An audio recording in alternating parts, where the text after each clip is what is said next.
Kanina mga 10 o'clock dyan sa Manila,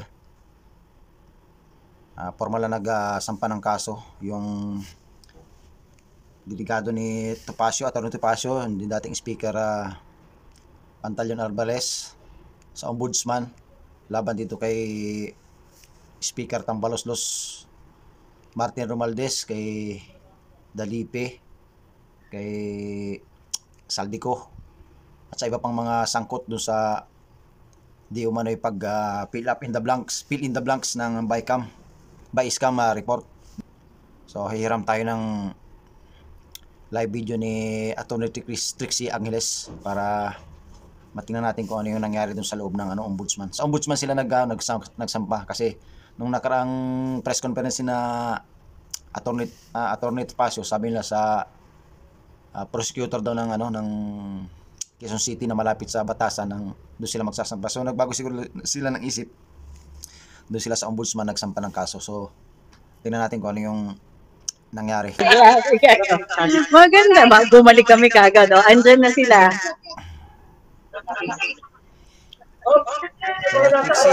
Sorry po. Sorry.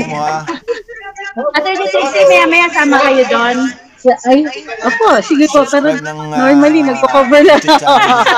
Paano kung mako-cover yan? Ayan. So, ang nandito ngayon, si Atty. Ferdy, si Kong Bebot Alvarez, si Atty. Jimmy Bondoc. Sino po yung iba? Si General Garcia. General Garcia. Si Si General Garcia nandito po. Tapos, ang presidente ng Citizens Crime Watch. Nandito din po. 5 yan. Ay, 6 yan. Sino yung isa? Kandidato PDP lang, PDP. Yung isa, hindi ko lang po sa harating. So, we will find out later on. So, kita nyo na ha. Ay. So, muli, ito na po ang mga mag-giting na 6 na nag-file po ng reklamo dito sa Office of the Ombudsman laban kay Speaker Martin Romualdez. Speaker, lari ka na ngayon. Naging nasa iyo mga taong bayan. Hi, sir! Well, kumusta po? Yes, sir.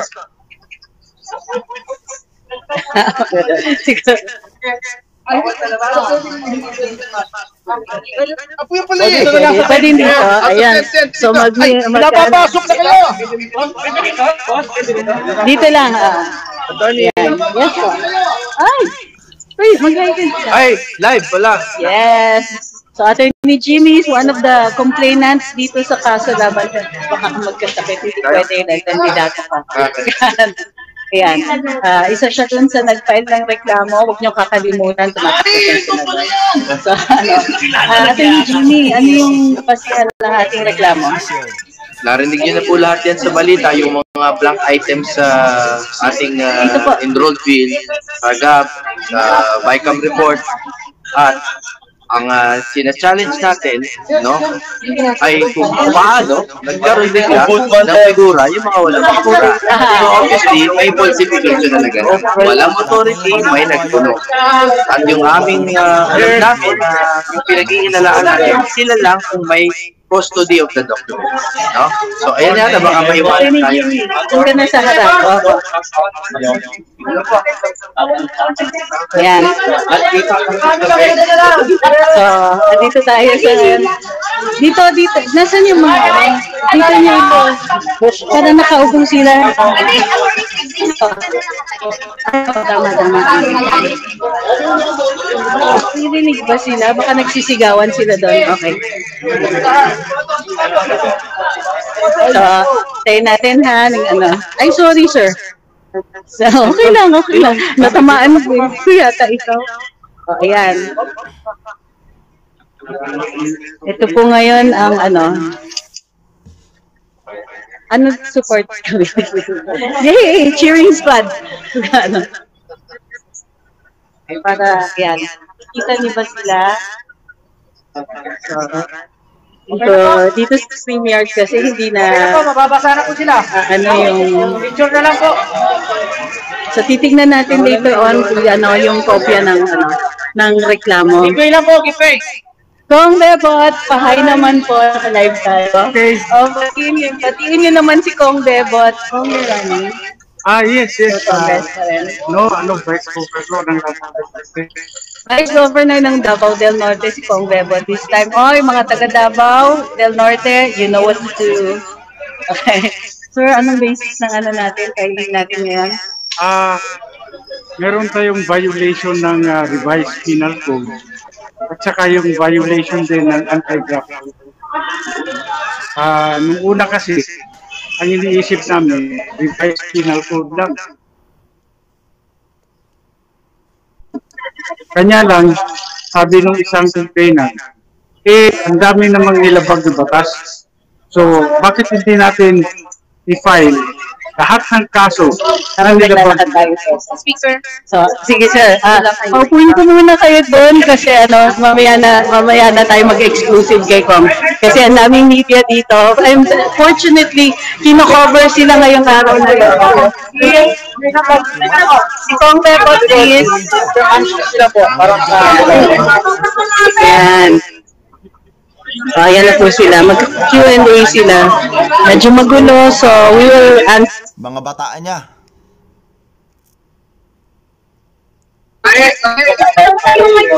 I-blow by blow po natin yung yung sagot na dito sa mga sa press conference. Pwedeng patingin ng complaint.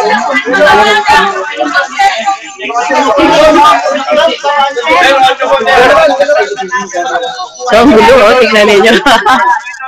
So, ang dami. Finally, yung ganitong kaso needs to get the attention that it deserves. Kasi ang tataas ng mga opisyales na kinakasuhan dito. Tama, dagdagan yan. Dami daw pinail na kaso eh. Tama yan.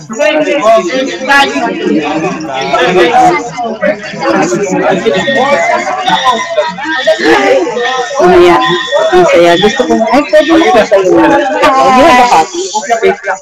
Hindi ko ito yung pero I can sige.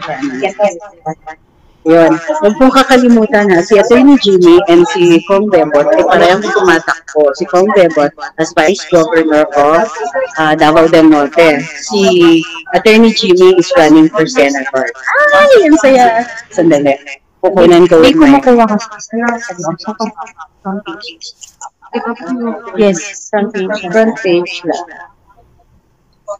Pero mamaya, i-discuss natin. Yan. So, mamaya i-upload ko yung front page ng reklamo natin. But we will discuss as they have been discussing the case. Mukhang masaya to.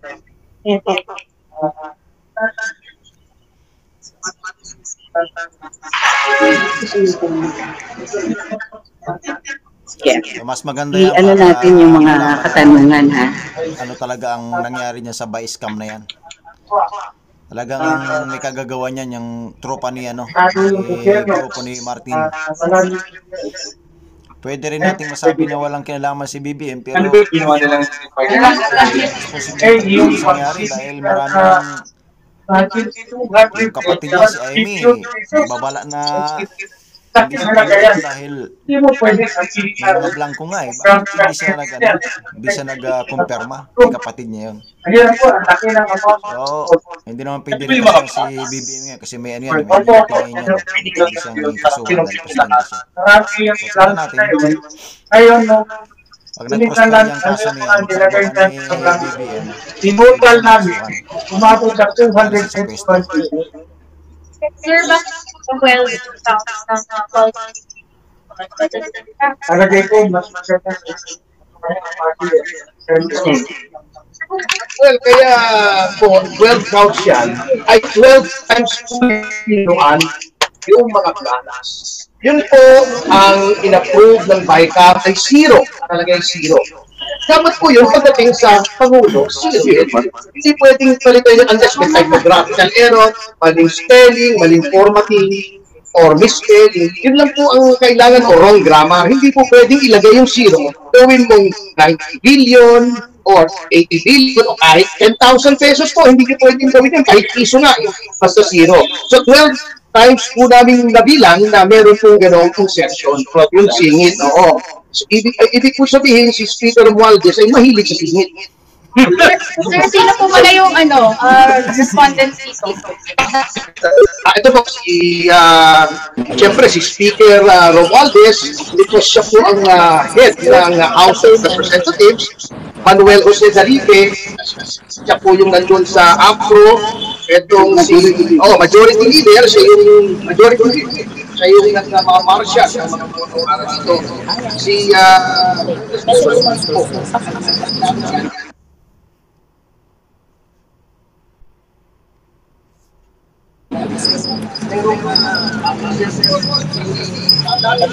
Tignan mo kung sino yung tagahawak ko ng phone.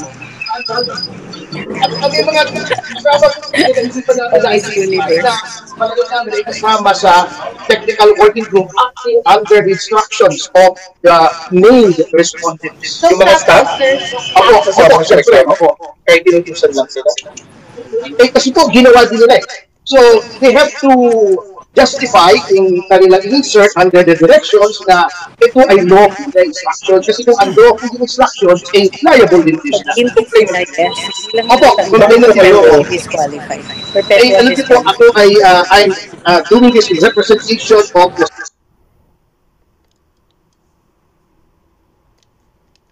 Citizens Crime Watch. Ito po yung ating presidente, akong national chairman.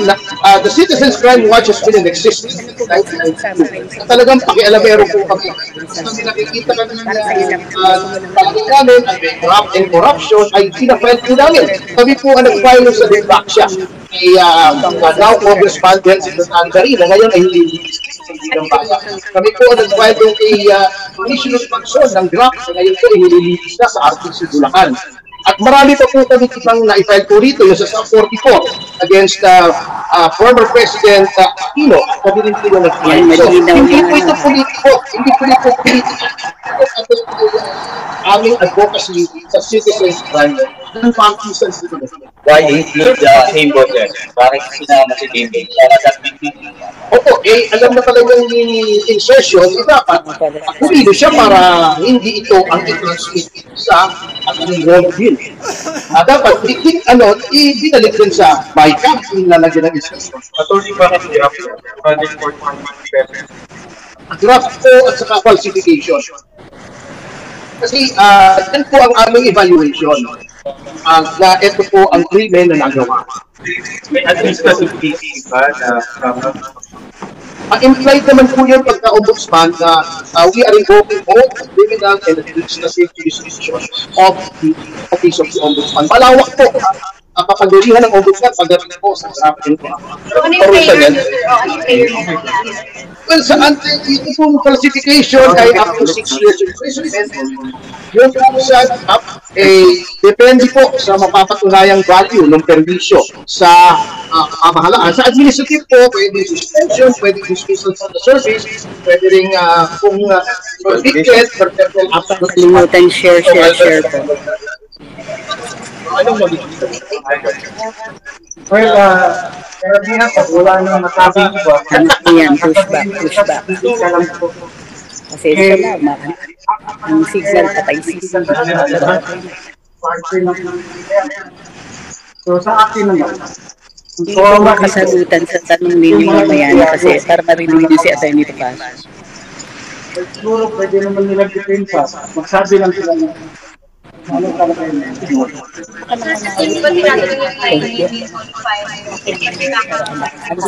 Ito yung tagahawak ko ng phone.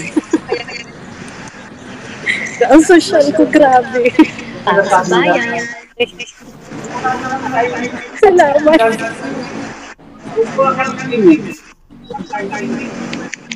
Kung ang krimen, alangan naman, i-file po yan sa susunod na taon.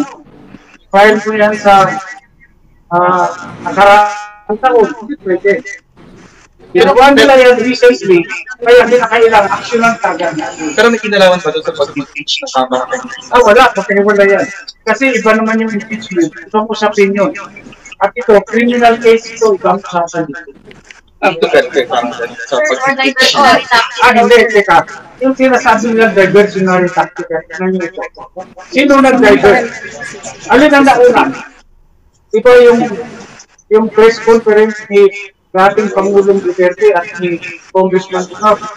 Doon nila pinaputok ng maraming blanco Palin yung mga media na yung yan. Bicam report. Pa sila na divert. Ngayon, ayaw nilang pag-usapan yan dahil sigurado swak na swak sila na sa pagsampa nila sa impeachment. Kaya sila ang gumawa ng diversionary tactic. Gumawa sila ng issue na matatabunan itong iskandalo sa budget ng 2025. Sinusot niyo ba si dating Pangulong Duterte dito sa pag-file niya ng birthday? Hindi nga kami nagkausap, hindi kami nakita dahil from Tagum City, tumiretso na ako dito sa Manila para i-file. Speaker, with your time condition, pwede ko pagdagdagan. Kasi sinasabi ng timing, ano? Actually, matagal na po namin itong pinag-iisipan. Kaya lang po, komplikado ang kaso. So, pinag-aralan pa po namin ito, kaya ganyan lang po namin ginawa. Kasi hindi naman po kami katulad ng ibang miyembro ng Quadcom na kumikilos at hindi pinag-isipan po namin itong mabuti. Hey, Congressman Alvarez, now na-file na ulit itong complaints ninyo. Anong inaasahan mo ninyo kapag dito na kami naman, gusto lang natin tinaban kung the merit, tignan nila yung kasama namin. Kung may merits naman, ay pwede isang sasabihin. Kung walang merit, walang problema yun. Basta decision ng ganda. Sir, nakausap niyo ba si former President Duterte tungkol sa impeachment? Hindi pa po.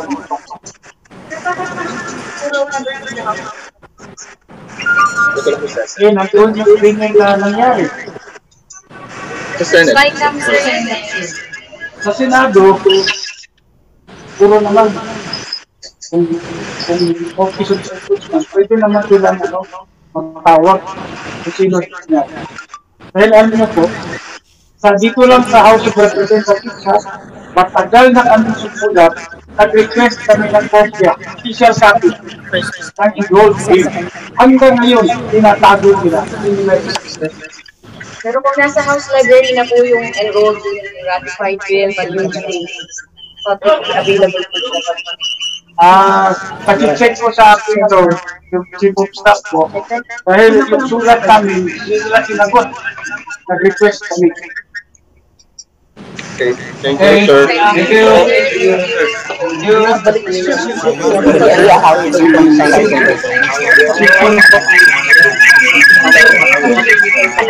Kay ni Commissioner Ombudsman sino ba? Si Martires. So sana ma-action ng kagad yan. And I hope na tanggal agad sa paka-speaker yung animal na yan. O yun lang. Yun lang ang ating video, and then maghanap pa tayo ng ibang update sa nangyaring sa pagsampa ng kaso ng grupo ni ni Speaker dating Speaker Pantaleon Alvarez and na Attorney Topacio. Babus. Wala kayo sa buhay